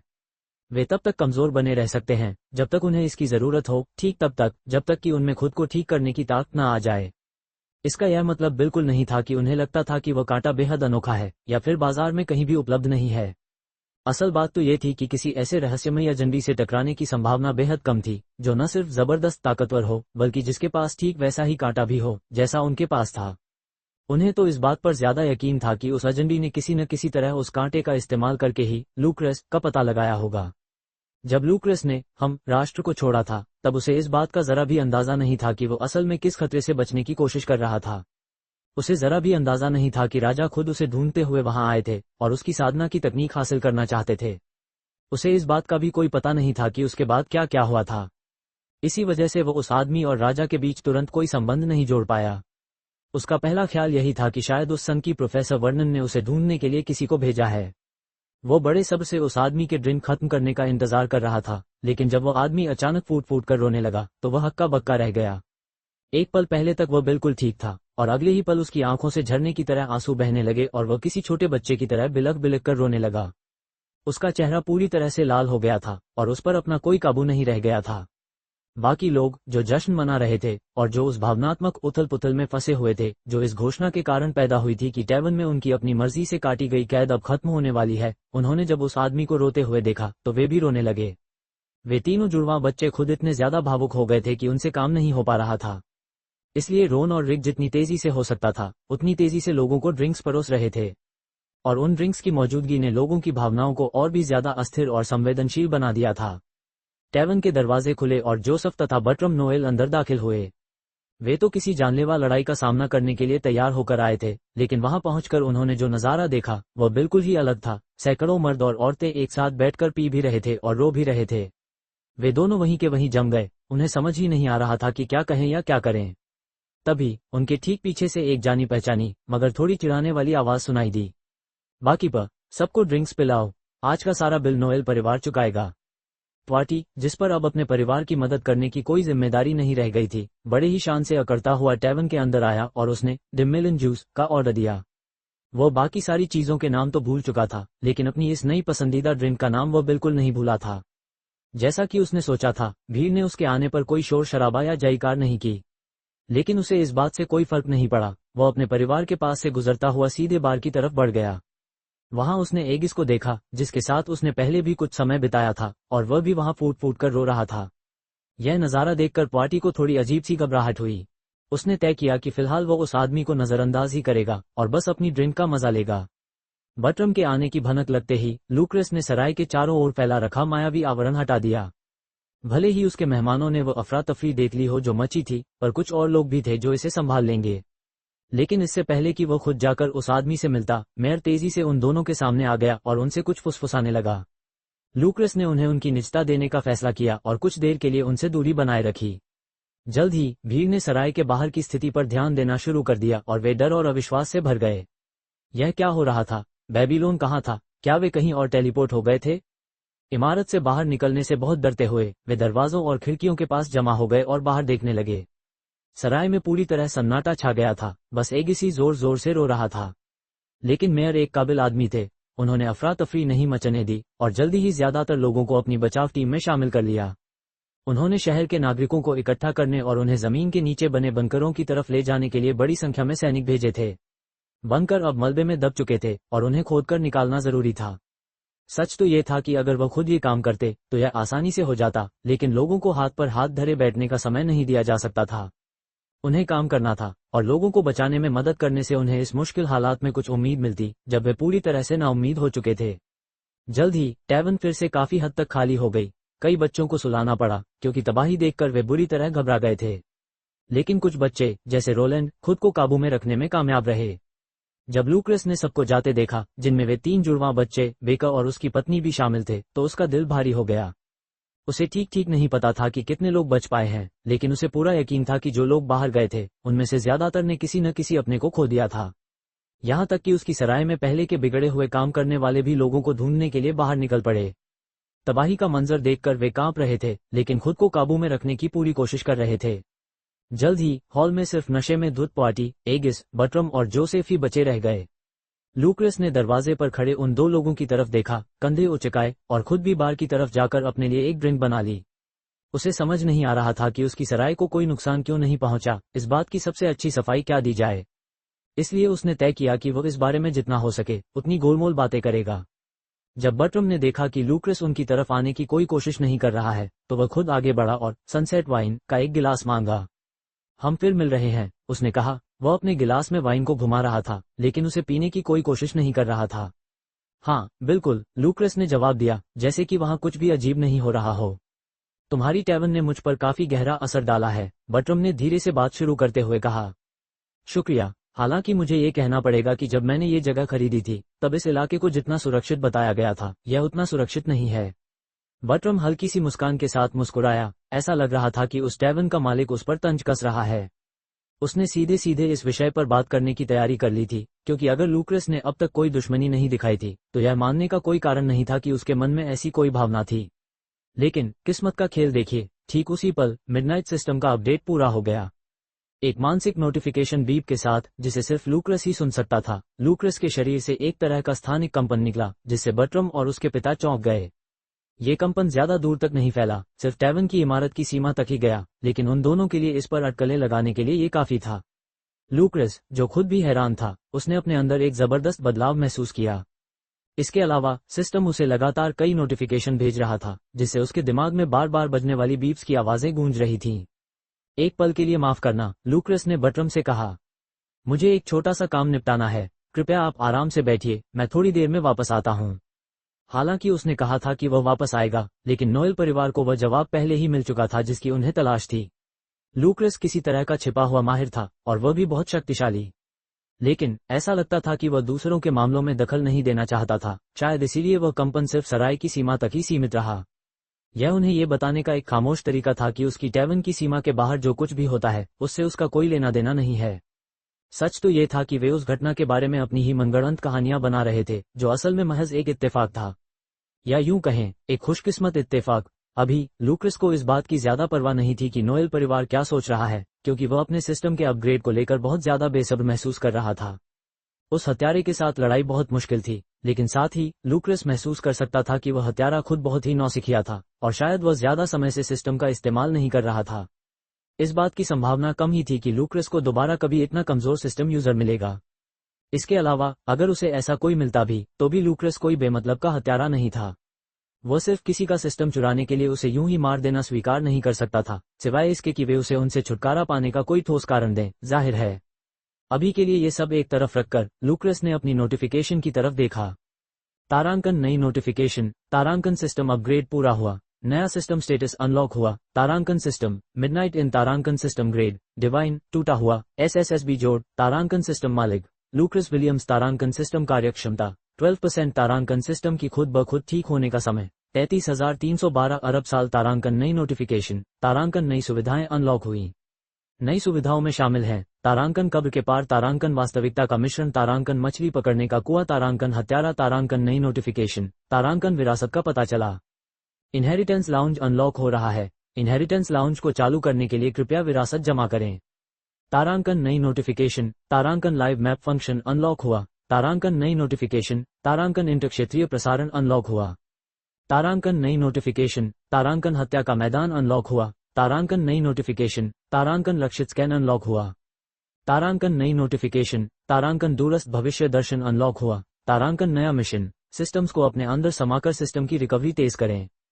तारांकन मिशन का इनाम, एक अधिकतम ग्रेड स्तर का इनाम। टिप्पणी, कभी कभी अपनी मदद करना ही दूसरों की मदद करना होता है। तारांकन नया मिशन। अपने मेहमान को उसकी शराब की लत से उबरने में मदद करें। तारांकन मिशन की समय सीमा 3 दिन। तारांकन मिशन का इनाम मिडनाइट सिग्नेचर ब्रू कॉफी। टिप्पणी, मेहमान की सेवा करने का एक से ज्यादा तरीका होता है। तारांकन नया मिशन। जगह, समुद्र के राजा को मिडनाइट इन में वैले के तौर पर भर्ती करें। तारांकन मिशन का इनाम इंद्रधनुषी पुल। टिप्पणी, शुभकामनाएं। भाई लूक्रस ने कई बार पलकें झपकाई जब वह कई नोटिफिकेशन पढ़ रहा था, क्योंकि समझने के लिए बहुत सारी जानकारी थी।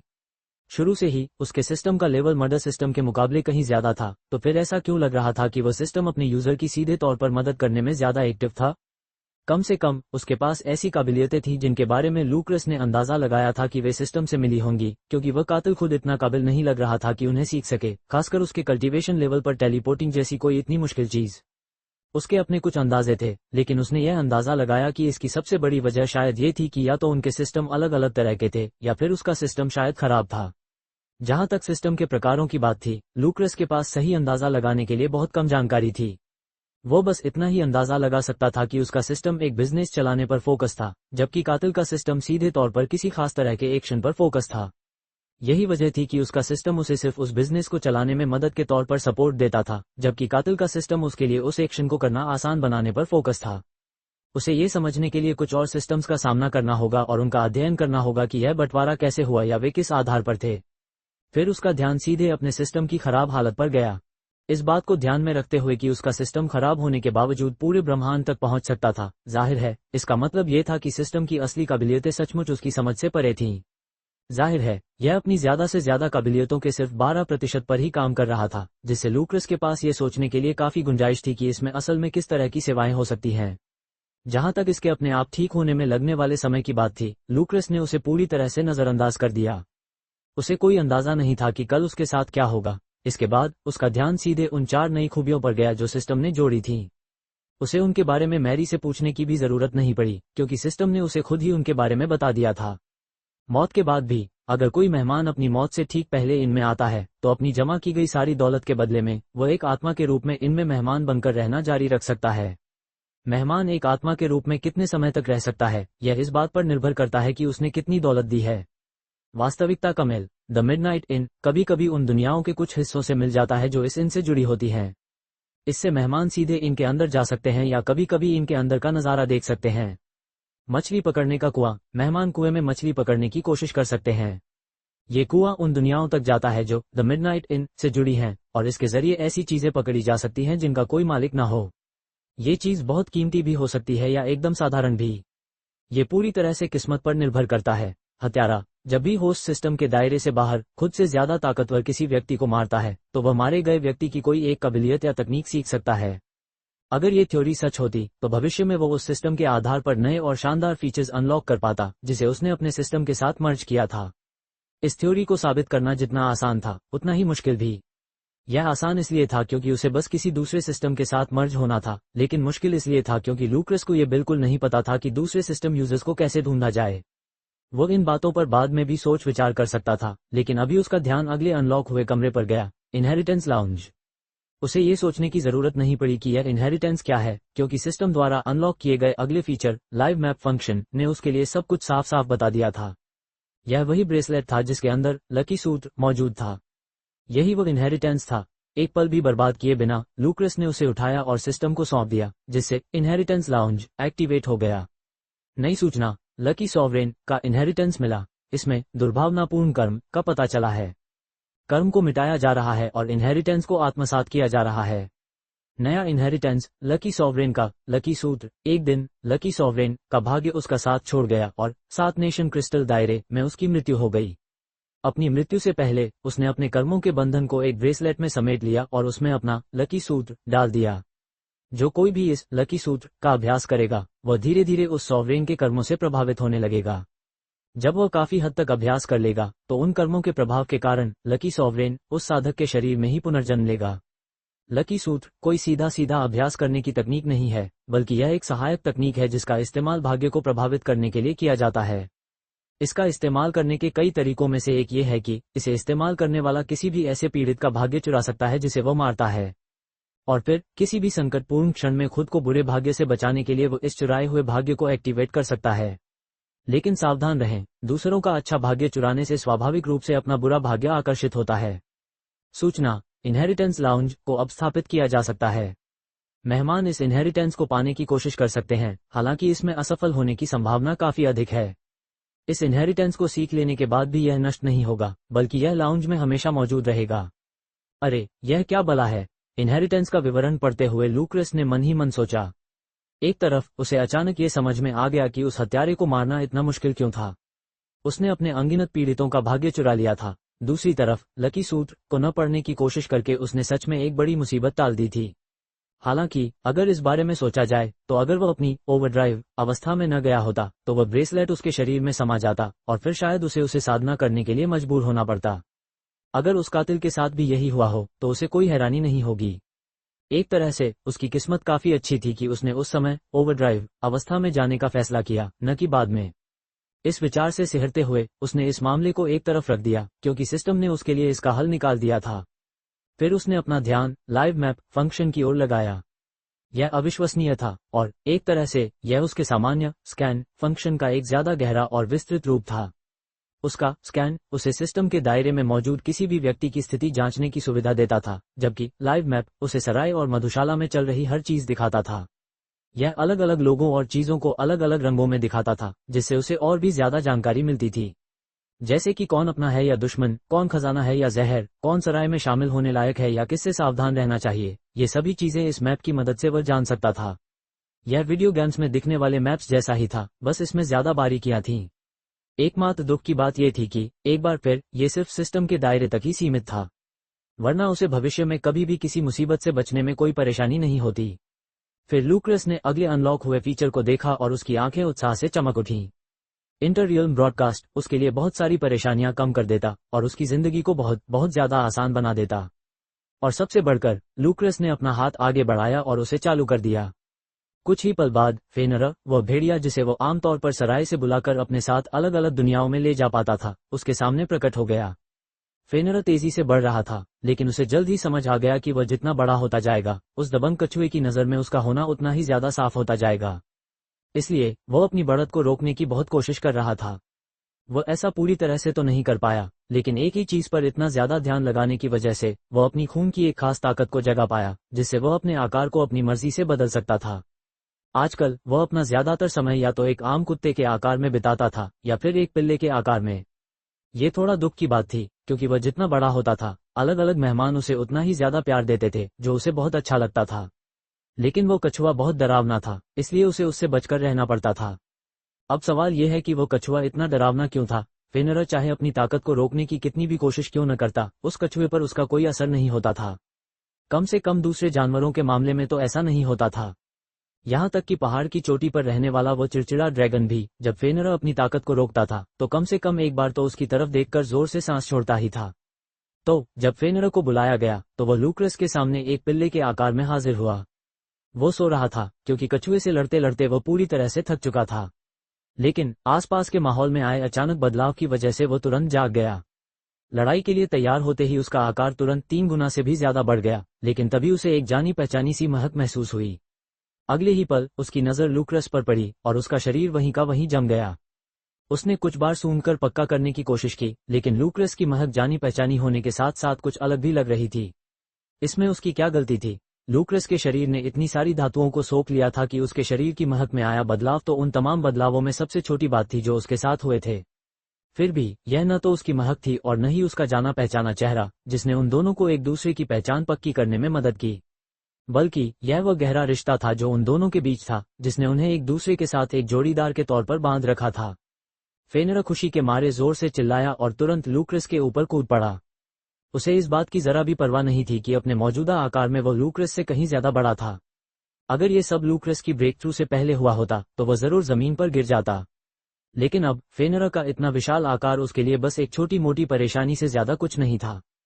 फेनरा के जबरदस्त उत्साह के मुकाबले लूक्रस कहीं ज्यादा भावुक महसूस कर रहा था। उसे सराय में फंसे हुए कई महीने बीत चुके थे और उसके मन का एक हिस्सा मानता था कि उसे वापस लौटने का मौका मिलने में शायद कई साल लग जाएंगे। उसने इस बात को मान लिया था कि वह अब किसी भी जाने पहचाने व्यक्ति से नहीं मिल पाएगा, और सच कहूं तो उसने यहाँ भी कुछ अच्छे दोस्त बना लिए थे। लेकिन इस बात से यह सच्चाई नहीं बदलती थी कि अपने दिल की गहराइयों में लूक्रस को सराय की बहुत ज्यादा याद आती थी। न जाने क्यों उसे सराय की याद पृथ्वी से भी ज्यादा आती थी। जहां तक उसके परिवार की बात थी, लूक्रस काफी समय से उनके बारे में सोचने से खुद को रोक रहा था। फिर भी आखिरकार एक जाना पहचाना चेहरा देखकर उसके दिल में खुशी की लहर दौड़ गई। उसने फेनरा पर एक सपोर्ट टोकन का इस्तेमाल किया था, जिससे वह फेनरा को सराय से बुला सकता था और वापस भेज सकता था, चाहे वो कहीं भी हो। बदकिस्मती से उसे क्रिस्टल रेल्म में भेज दिया गया था, जो कोई दूसरी दुनिया नहीं बल्कि एक अलग ही रेल्म था। एक दायरे से दूसरे दायरे में जाने की जटिलताओं के कारण लूक्रस न केवल तब तक वहीं फंसा रहा जब तक उसने पर्याप्त ऊर्जा जमा नहीं कर ली, बल्कि वह इनसे चीजों का लेन देन भी उस तरह से नहीं कर पा रहा था जैसा वह आमतौर पर करता था। उदाहरण के लिए, वह पहले गिफ्ट शॉप से हीलिंग आइटम खरीदकर खुद पर इस्तेमाल कर पाता था, लेकिन अब वो ऐसा नहीं कर सकता था। अब इंटर-रेल्म ब्रॉडकास्ट के चालू हो जाने से न केवल ये समस्या हल हो गई थी, बल्कि इससे इनमें लूक्रस के रहने का तरीका भी पूरी तरह बदल जाने वाला था। खास तौर पर कहें तो इंटर-रेल्म ब्रॉडकास्ट की मदद से इन बस इतना ही कर पाता था कि जरूरत पड़ने पर वह दूसरे रेल्म्स को एक खास सिग्नल भेजता था, जिससे सिस्टम कुछ समय के लिए इन और उस रेल्म के बीच एक कनेक्शन बना पाता था। यह उस तरीके से बिल्कुल अलग था जिस तरह सिस्टम ओरिजिन रेल्म के भीतर काम करता था, जहां सिस्टम किसी भी समय एक साथ पूरी तरह से पहुंच बना सकता था। लेकिन इस ब्रॉडकास्ट की सुविधा होने से, चाहे वह किसी भी अनोखे तरीके का इस्तेमाल करता हो, सराय दूसरे रेल्म्स में भी अपनी सामान्य कार्यप्रणाली को बनाए रख सकता था। इसका केवल एक ही नुकसान था, जहां ओरिजिन रेल्म में गोल्डन की जैसी चीजें तुरंत कनेक्ट हो जाती थीं, वहीं दूसरे रेल्म्स में कनेक्शन बनने में काफी ज्यादा देरी होती थी। लूक्रस के लिए इसका मतलब दो बड़े बदलाव थे। पहला ये कि अब से वह न केवल दूसरी दुनियाओं से बल्कि दूसरे रेल्म से भी सराय के साथ कनेक्ट हो पाएगा। इसका मतलब ये था कि वह सुनहरा दरवाजा, जो कभी कभी इनसे जुड़े ग्रहों पर अचानक खुल जाता था, अब इनसे जुड़े किसी भी क्षेत्र में कहीं भी अचानक खुल सकता था। लूक्रस के लिए इस बदलाव का दूसरा बड़ा असर क्रिस्टल क्षेत्र में उसकी मौजूदा स्थिति पर पड़ा। वो एक अनजान गड़बड़ी के कारण हुई दुर्घटना की वजह से इस क्षेत्र में खींच आया था, और वापस लौटने के लिए उसे खुद ही इतनी ऊर्जा जमा करनी थी जिससे सिस्टम उसे वापस भेज सके। साथ ही उसे ये पता लगाने का एक क्वेस्ट भी मिला था कि वह गड़बड़ी आखिर थी क्या। लेकिन अब इंटर-रेल्म ब्रॉडकास्ट के मौजूद होने की वजह से उसे वापस भेजने के लिए जरूरी ऊर्जा की मात्रा इतनी ज्यादा कम हो गई थी कि वह आपातकालीन प्रोटोकॉल जिसके तहत उसे कुछ अतिरिक्त अधिकार मिले थे, अब वापस ले लिया गया था। कुछ ही समय में वो इस क्षेत्र को सराय से जोड़ देगा, जिससे वो स्वाभाविक रूप से वापस लौट सकेगा। फिर भी वो इस प्रक्रिया को और तेज करने के लिए भारी मात्रा में शुद्ध ऊर्जा सोख सकता था। वापस लौटने की संभावना को लेकर उसका उत्साह उस दुख पर भारी पड़ गया कि अब उसके पास वह अतिरिक्त अधिकार नहीं रहा था। इससे कई चीजें बहुत आसान हो गई। उदाहरण के लिए, बार में उस आदमी को जो ड्रिंक परोसी गई थी, जो रो रहा था, वह ऐसी चीज थी जिसे वह केवल अपने बढ़े हुए अधिकार के कारण ही खरीद पाया था। अब वो इतनी ऊंची श्रेणी की ड्रिंक्स नहीं खरीद सकता था। असल में ड्रिंक्स की तो बात ही छोड़िए, अब वो जो फॉर्मेशंस खरीद सकता था, वे भी ज्यादा से ज्यादा नेसेंट स्तर के साधकों पर ही असर डाल सकती थी। लेकिन जो हो गया सो हो गया। लूक्रस ने इस पर ध्यान देना जरूरी नहीं समझा। उसने फेनरा को गले लगाने और उसके साथ खेलने में काफी समय बिताया, जिसके बाद उसने अपना ध्यान वापस सिस्टम की ओर लगाया। अभी भी कई और नोटिफिकेशंस थी जिन्हें उसे समझना बाकी था। इंटर-रियल्म ब्रॉडकास्ट के बाद एक अशुभ सी लगने वाली चीज सामने आई, मर्डर ग्राउंड। मर्डर ग्राउंड, जब आप इन से जुड़े किसी ग्रह पर हों, तो आप किसी एक लक्ष्य को चुन सकते हैं और उस लक्ष्य के साथ साथ खुद को भी तुरंत मर्डर ग्राउंड में टेलीपोर्ट कर सकते हैं। जब तक दूसरा व्यक्ति जीवित है, तब तक कोई भी वहां से बाहर नहीं निकल सकता। लक्ष्य चुनने के लिए उसे शारीरिक स्पर्श द्वारा चिन्हित करना आवश्यक है। इसके अलावा लड़ाइयों और युद्धों को निपटाने के लिए मर्डर ग्राउंड को किराए पर भी लिया जा सकता है, ताकि मूल ग्रह के पर्यावरण को कोई नुकसान न पहुंचे। कृपया ध्यान दें, मर्डर ग्राउंड का उपयोग करते समय आत्मसमर्पण का कोई विकल्प नहीं होता, क्योंकि मर्डर ग्राउंड से बाहर निकलने के लिए केवल विजेता का ही जीवित रहना अनिवार्य है। लूक्रस को एक पल के लिए भी इस बात पर कोई संदेह नहीं हुआ कि मर्डर ग्राउंड की यह क्षमता सिस्टम को मर्डर सिस्टम से ही मिली थी। ये बिल्कुल वैसा ही था जैसा उसके और उस हत्यारे के बीच हुआ था। बस फर्क इतना था कि उसे पूरा यकीन था कि उसे बिना किसी शारीरिक संपर्क के ही चिन्हित कर लिया गया था। फिर भी ये क्षमता बेहद शक्तिशाली और अशुभ थी, क्योंकि ये दूसरों को उनके अपने ही होम ग्राउंड से दूर टेलीपोर्ट कर सकती थी। इसके अलावा आत्मसमर्पण की अनुमति न देने के विकल्प ने यह भी सुनिश्चित कर दिया था कि यह लड़ाई बेहद खूनी होगी और इसमें बचने का कोई भी रास्ता नहीं होगा। पर्यावरण के दृष्टिकोण से यह एक अच्छी बात थी, क्योंकि इससे ग्रह को युद्ध की विभीषिका और उसके साथ होने वाले विनाश से बचाया जा सकता था। लेकिन किसी भी जीवित व्यक्ति को न छोड़ने का मतलब यह था कि यह विनाश पर्यावरण से हटकर सीधे विरोधी शत्रुओं की ओर मोड़ दिया गया था। लूक्रस ने नई जुड़ी हुई जानकारियों को पढ़ना जारी रखा। लक्षित स्कैन, होस्ट सिस्टम के दायरे से बाहर मौजूद जीवित प्राणियों को स्कैन कर सकता है। हालांकि सिस्टम के दायरे में स्कैन करने की तुलना में मिलने वाली जानकारी की मात्रा कम होगी। उसने सिर हिलाया, इस काबिलियत की तारीफ करते हुए। भले ही यह सीमित थी, लेकिन यह उसके लिए बहुत मददगार साबित होगी।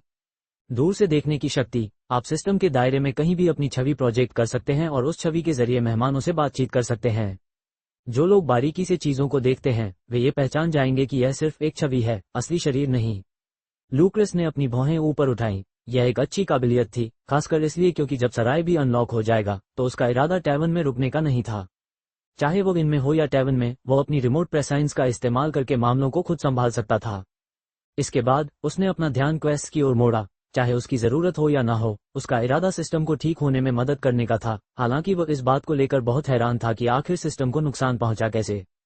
इस जानकारी के आधार पर कि दूसरों के पास भी सिस्टम थे, लूक्रेस इस नतीजे पर पहुंचा कि इस बात की बहुत ज्यादा संभावना है कि उससे पहले भी किसी के पास ये सिस्टम रहा होगा। अचानक वह जम सा गया और कुछ बातें उसके दिमाग में कौंधीं। हो सकता है कि वह इस सिस्टम का इस्तेमाल करने वाला पहला इंसान न हो। मैरी, उसने अचानक कहा, उसकी आवाज एकदम शांत और एक जैसी थी। मेरा तुमसे एक सवाल है। हाँ, मैरी ने पूछा। उसे जरा भी अंदाजा नहीं था कि लूक्रेस के मन में क्या चल रहा है। उसे पता चल गया था कि कनेक्शन कब बहाल हुआ है और वह लूक्रेस के अपना काम खत्म करने का इंतजार कर रही थी ताकि वह उसे इनकी स्थिति के बारे में बता सके। हालात सचमुच खराब होते जा रहे थे। मुझे पता है कि तुम शायद मुझसे कहोगी कि मेरा अधिकार काफी नहीं है, लेकिन क्या मिडनाइट सिस्टम का मुझसे पहले भी कोई मालिक था? एक पल के लिए सन्नाटा छा गया, क्योंकि मैरी ने तुरंत जवाब नहीं दिया। उसे नहीं पता था कि वह हिचकिचा रही है या खुद सच्चाई की जांच कर रही है या अपने अधिकार की जांच कर रही है। लेकिन वो सन्नाटा अपने आप में बहुत कुछ कह रहा था। उसने चाहे कुछ भी कहा हो, लूक्रेस ने खुद ही एक नतीजा निकाल लिया था। पिछली बार जब हमारी सिस्टम्स के बारे में बातचीत हुई थी, तो मैंने तुमसे कहा था कि इन चीजों के बारे में जानने से पहले तुम्हें और ज्यादा ताकतवर बनना चाहिए। लेकिन चूंकि तुम्हारा सामना पहले ही किसी दूसरे सिस्टम यूजर से हो चुका है, इसलिए तुम्हारे लिए दूसरे सिस्टम्स के बारे में ज्यादा से ज्यादा जानना बहुत जरूरी है, ताकि तुम अचानक किसी मुश्किल में न फंस जाओ। चूंकि तुम्हारे पास और भी सिस्टम्स को अपने अंदर मिलाने से जुड़ा एक क्वेस्ट भी है, इसलिए इस मामले में संवेदनशील जानकारियों तक पहुंचने के तुम्हारे अधिकार और हक में कुछ बदलाव किए गए हैं। मैं तुम्हारे साथ वही जानकारी शेयर करूंगी जो तुम जान सकते हो। सबसे पहले, एक सिस्टम किसी आइटम के रूप में मौजूद होता है।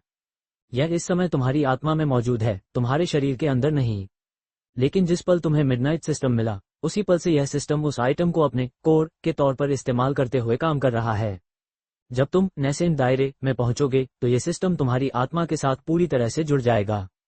उस समय तुम्हें और सिस्टम दोनों को ही एक छोटा सा लेकिन अहम बदलाव महसूस होगा। तुम्हारे अधिकार में जबरदस्त बढ़ोतरी होगी और सिस्टम के लिए काम करना कहीं ज्यादा आसान हो जाएगा।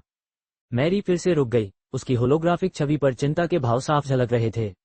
जैसा कि तुमने अंदाजा लगाया है, यह पहली बार नहीं है जब तुम्हारे सिस्टम का कोई मालिक बना हो। इस ब्रह्मांड के ज्यादातर सिस्टम्स के साथ ऐसा ही होता है, क्योंकि वे बहुत लंबे समय से अस्तित्व में हैं। जब किसी एक मालिक की मृत्यु हो जाती है तो सिस्टम अपना अस्तित्व बनाए रखता है और बस अपना मालिक बदल लेता है। लेकिन, और यह सबसे अहम बात है, कोई भी दो सिस्टम पूरी तरह से एक जैसे नहीं होते। वे एक दूसरे से बहुत ज्यादा मिलते जुलते हो सकते हैं, लेकिन वे कभी भी हूबहू एक जैसे नहीं होंगे। कम से कम अब तक तो ऐसा ही होता आया है। ऐसा इसलिए है क्योंकि जब कोई सिस्टम मालिक बदलता है तो सिर्फ सिस्टम का ग्रेड वही रहता है, सिस्टम काम कैसे करता है यह नहीं। तो आपका सिस्टम जब उसका पिछला मालिक था तब वह मिडनाइट इन के तौर पर मौजूद नहीं था या किसी भी तरह के होटल के तौर पर भी नहीं। सिर्फ एक चीज जो वैसी ही रही है वह है ग्रेड। हालांकि भारी नुकसान की वजह से ग्रेड तो वही है, लेकिन आपके सिस्टम की कार्यक्षमता बहुत ज्यादा कम हो गई है। सच कहूं तो लूक्रेस को जवाब मिलने की उम्मीद नहीं थी, लेकिन अब जब उसे जवाब मिल गया तो उसे अंदर से कुछ खाली खाली सा महसूस हुआ। यूजर मर जाता है लेकिन सिस्टम बना रहता है, तो शायद उसमें सच में ऐसा कुछ खास नहीं है जिसकी सिस्टम को जरूरत हो। शायद वो बस उसके शरीर में तब तक रह रहा है जब तक वो मर नहीं जाता और फिर वो किसी दूसरे होस्ट के पास चला जाएगा। क्या तुम पिछले होस्ट को जानती थी? लूक्रेस ने गंभीरता से पूछा। मेरी यादें उसी पल शुरू हुई जब तुमने सिस्टम को अपने अंदर समा लिया, मैरी ने संक्षेप में जवाब दिया। एक और छोटे से ठहराव के बाद मैरी ने बात आगे बढ़ाई। हालांकि सिस्टम्स में जबरदस्त क्षमताएं होती हैं, लेकिन वे सर्वशक्तिमान नहीं होते। ताकतवर जीव और साधक निचले स्तर के साधकों में सोल ट्रेजर्स की मौजूदगी को आसानी से भांप सकते हैं, और अगर उनका ध्यान तुम पर केंद्रित हो जाए तो वे सिस्टम को भी आसानी से पहचान लेंगे। अब तक तुम इससे इसलिए बचे रहे हो क्योंकि जब भी तुम किसी बेहद ताकतवर साधक से मिले तो वह सिस्टम के दायरे में हुआ, जहां सिस्टम खुद को छिपाने में सबसे ज्यादा सक्षम होता है। लेकिन सिस्टम का पता लगाने का सिर्फ यही एक तरीका नहीं है। सिस्टम के ग्रेड के आधार पर वह पूरे ब्रह्मांड के साथ किस तरह से तालमेल बिठाता है यह अलग अलग होता है। निचले ग्रेड के सिस्टम्स के मामले में अगर कोई उनकी दखलंदाजी को ढूंढना चाहे तो उसके कई तरीके मौजूद हैं। तुम्हारे लिए कम से कम ये चिंता की बात नहीं है, क्योंकि भले ही तुम्हारे सिस्टम की कार्यक्षमता कम हो गई हो, लेकिन जिस स्तर पर वह काम कर रहा है वह पहले ही लेटर ग्रेडिंग सिस्टम से कहीं ऊपर जा चुका है। क्या किसी सिस्टम का ग्रेड बढ़ाया जा सकता है? लूक्रस ने पूछा। उसकी दिलचस्पी जाग उठी थी। सभी सिस्टम्स की शुरुआत ए ग्रेड से ही होती है, मैरी ने जवाब दिया। अगर इसका ग्रेड ऊंचा है तो इसकी वजह यह है कि इसके मालिक या पिछले मालिक ने इसे खुद ही ऊंचा उठाया है। तुम्हारे लिए यह बात बेमानी है, क्योंकि तुम्हारे सिस्टम का लेवल तुम्हारी अपनी तुलना में बहुत ज्यादा ऊंचा है। ऐसी किसी चीज से तुम्हारा सामना होने की संभावना बहुत कम है जो तुम्हारे सिस्टम का लेवल बढ़ाने में तुम्हारी मदद कर सके। बेशक तुम दूसरे सिस्टम्स को अपने में मिलाकर भी अपने सिस्टम का लेवल बढ़ा सकते हो, लेकिन तुम्हें मदर सिस्टम, जो कि ग्रेड ड का सिस्टम है, का सामना करने में ही इतनी मुश्किल हुई थी। इसलिए अभी के लिए ऊंचे लेवल के सिस्टम्स को अपने में मिलाने की कोशिश करने का ख्याल तो तुम पूरी तरह से भूल ही जाओ। मैरी फिर से रुक गई, जैसे वह किसी चीज के बारे में सोच रही हो, और फिर बोली, जब तुम अमर लेवल पर पहुंच जाओगे तब तुम्हें सिस्टम्स के मामले में और ज्यादा अधिकार मिलेंगे। अगर तुम उससे पहले सिस्टम्स के बारे में कुछ और जानना चाहते हो तो तुम्हें वो खुद ही पता लगाना होगा। लूक्रस ने मिली सारी जानकारी को समझने के लिए एक पल का समय लिया। उसका हाथ अनजाने में ही फेनरिर के घने बालों पर फिर रहा था। वो कल्पना भी नहीं कर सकता था कि उसके सिस्टम का पिछला मालिक कितना शक्तिशाली रहा होगा, जो इसे डेस्टिनी स्तर तक ले गया था। फिर भी उसकी मृत्यु हो ही गई। इसके अलावा सिस्टम की क्षतिग्रस्त हालत को देखते हुए इस बात की पूरी संभावना थी कि उसकी मृत्यु सुखद या शांतिपूर्ण नहीं रही होगी। बेशक इसके कुछ और कारण भी हो सकते थे, लेकिन फिलहाल उसने इस विचार को अपने मन से निकाल दिया। क्या आप मुझे कोई ऐसा तरीका बता सकती हैं जिससे मैं दूसरे सिस्टम यूजर्स को पहचान सकूं? लूक्रस ने पूछा। उसे इस बारे में सोचने का ज्यादा समय नहीं मिला था, लेकिन वह सोच रहा था कि क्या सराय चलाते समय उसकी मुलाकात किसी दूसरे सिस्टम यूजर से हुई थी। जिस तरह का उसका बिजनेस मॉडल था, उसे देखते हुए भले ही अब तक उसकी मुलाकात किसी से न हुई हो, इस बात की पूरी संभावना थी कि भविष्य में उसकी मुलाकात जरूर होगी। किसी भी सिस्टम की सबसे बड़ी कमजोरी कोई दूसरा सिस्टम ही होता है। मैरी ने बस इतना ही जवाब दिया।